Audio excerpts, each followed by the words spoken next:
Hello, I'm Tom Kitch. I'd like to sing a song from The Band from 1969 from their album The Band. The song is written by Robbie Robertson and sung by their drummer Levon Helm. And it's The Night They Drove Dixie Down. Virgil Kane is the name, and I served on the Danville train till Stoneman's cavalry came and tore up the tracks again. In the winter of '65, we were hungry, just barely alive. The 2nd of April, Richmond fell. I remember that day oh so well. The night they drove old Dixie down, and the bells were playing.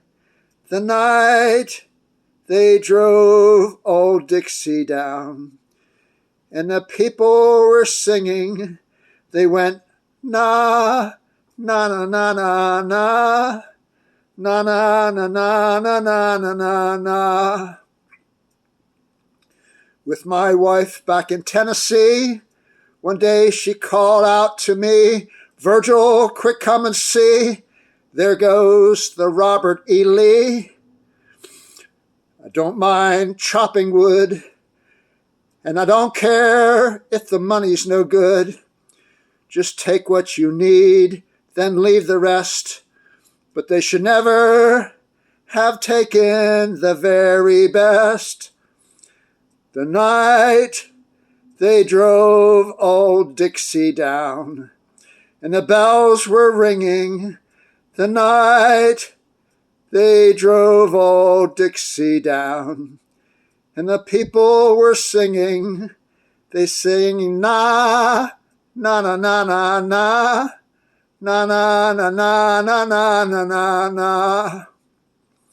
Like my father before me, I will work the land, and like my brother above me, who took the rebel stand.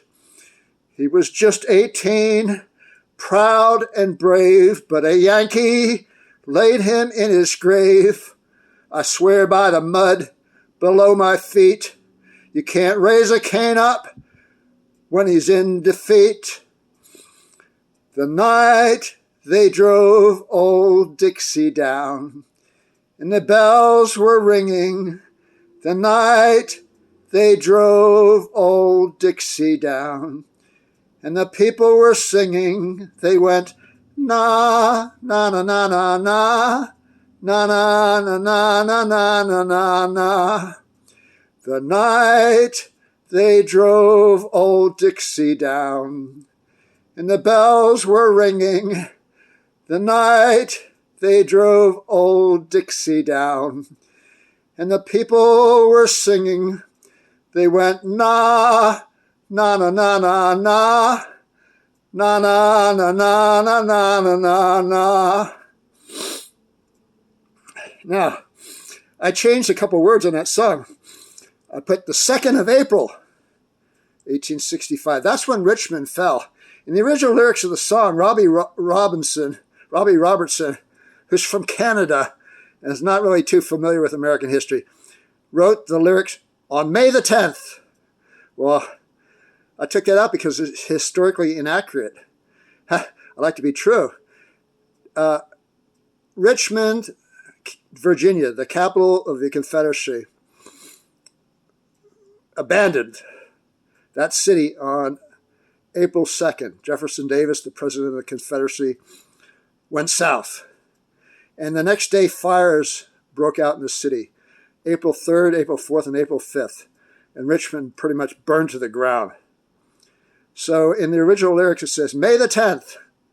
You know, and then I think, well, why did Johnny Cash, who's a Southerner. He's born in Arkansas and died in Tennessee. He sang that song. He said, May the 10th. Why did Charlie Daniels, who's a Southerner, born in North Carolina and died in Tennessee.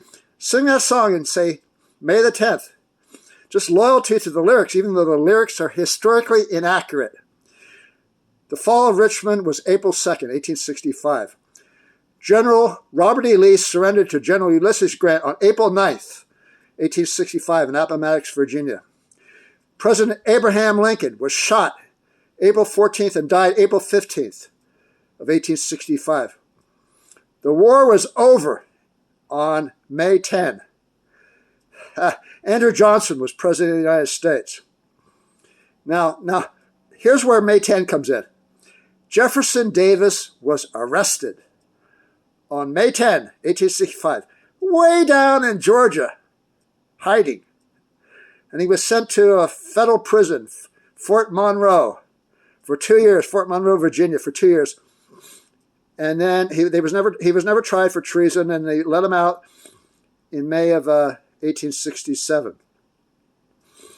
And so Robbie Robertson is no scholar of American history. He was down visiting his drummer, who sang that song, Levon Helm, who's from Arkansas, and he was getting into Civil War stuff. But he made a mistake. But anyhow, I just looked him up on Wikipedia. He says, age 79, he's alive today, he lives in Toronto. Robbie Robertson from the band. So I say, good for you. Great song.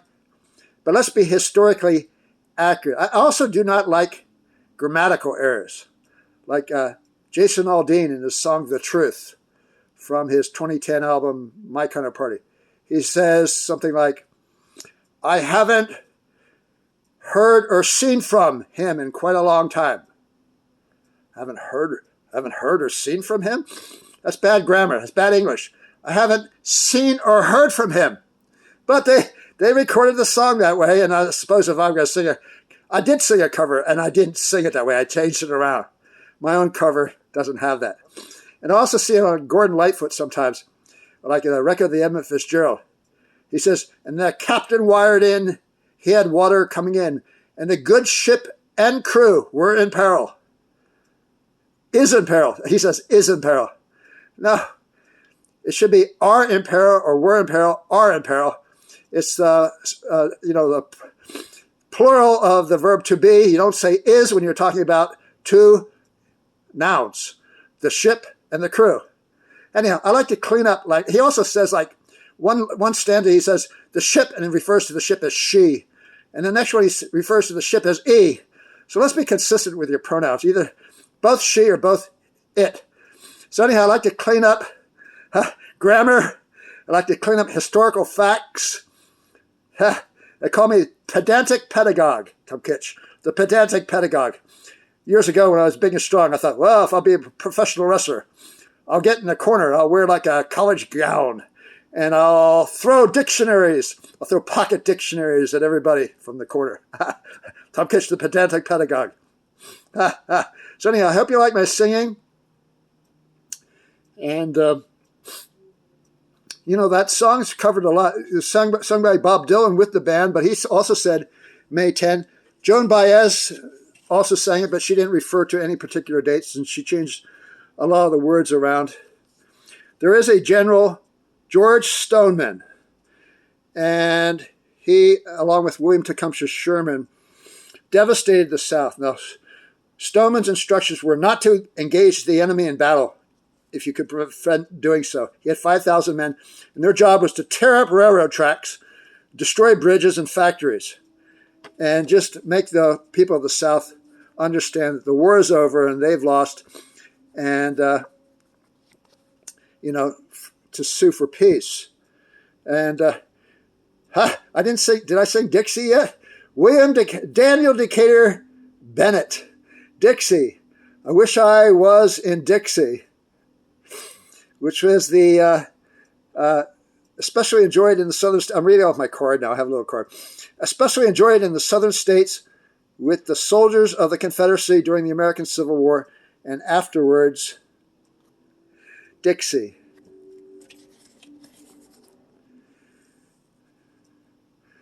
I wish I was in the land of cotton. Old times there are not forgotten. Look away, look away, look away, Dixieland. In Dixie, where I was born in, on one frosty morning. Look away, look away, look away, Dixieland. I wish I was in Dixie. Hooray, hooray.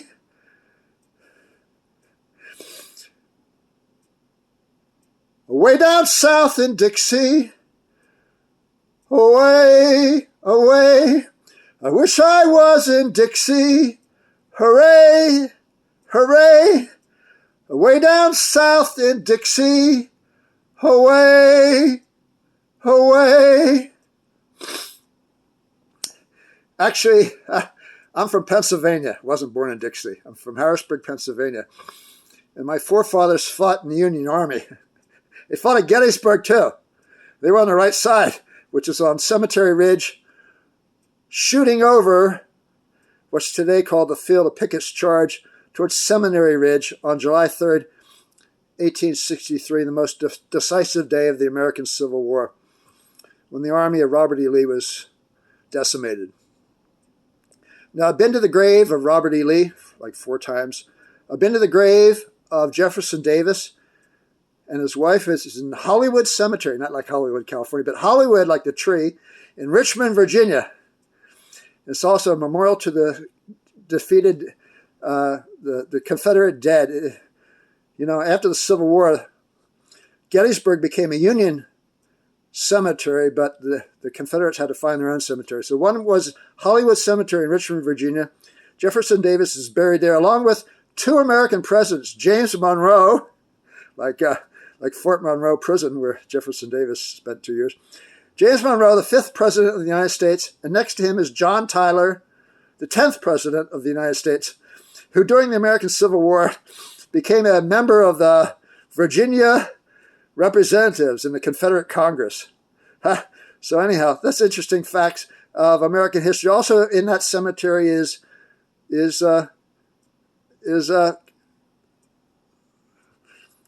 Pickett's Charge, General George Pickett, and General Jeb Stuart. So anyhow, I was happy to be there at Richmond a few years ago. I don't know what's left over there after these rioters tear down statues and spray paint stuff. I hate that. I hate that. They have no right to do that. It's not their stuff.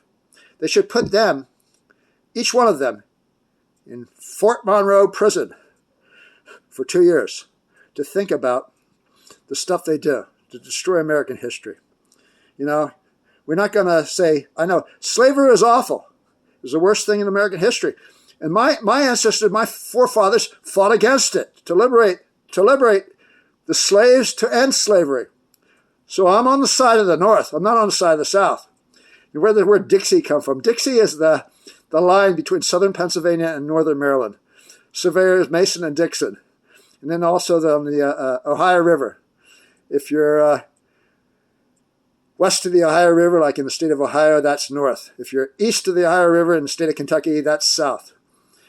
So with the South versus the North, the war was fought in 1861 to 1865. Today, we're all great people. The United States of America. God bless the United States of America. God bless the United States of America. If you like my singing, my name is Tom Kitch, Tomkitch. You can write to me on the computer at tomkitchmusic@yahoo.com, all small case letters. Or you can send me a picture postcard from your hometown or from anywhere on the road to my P.O. Box 81442, San Diego, California, 92138, United States of America.